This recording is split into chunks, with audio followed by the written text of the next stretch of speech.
How can we talk about reinvention of travel without evoking transport?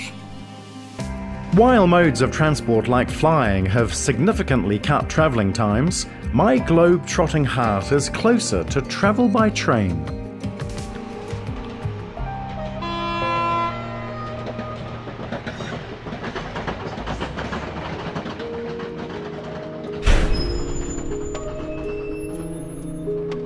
Who's never heard of the legendary Orient Express? Just look at this beauty, a real childhood dream.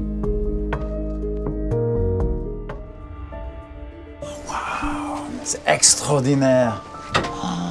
Vraiment, je sens l'époque, je sens l'histoire ici. Eh ben écoute, là on est dans une voiture qui date des années 20, qui incarne vraiment l'âge d'or du voyage ferroviaire.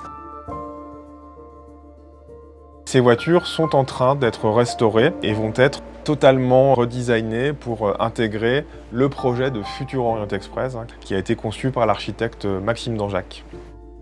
Et pour restaurer ces wagons, qu'est-ce qu'on a comme critère? Préserver le passé, l'historique, j'imagine ça c'était important dans la restauration. L'objectif, c'était pas d'avoir une restauration à l'identique, c'est-à-dire refaire un voyage exactement comme dans les années 20, c'était de proposer quelque chose qui soit une extension et une vision bien contemporaine, une reprise de parole autour de l'art déco ou de ce que serait l'art déco en 2023. Un mythe, ça existe à un moment donné et il devient mythe parce qu'il rencontre son temps. La plus grande difficulté qu'on a, nous, industriels, c'est finalement d'avoir un ancrage dans le passé, un petit crochet mémoriel dans l'esprit des gens que nous devons réinterpréter. Donc on réinterprète le confort, on réinterprète la mobilité. Elle s'intègre dans une chaîne de transport.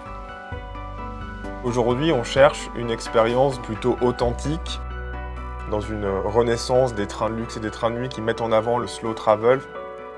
Le train devient lui-même une expérience. Ce projet de futur Orient Express, c'est vraiment l'idée d'une renaissance d'un train qui serait le train le plus luxueux du monde entier.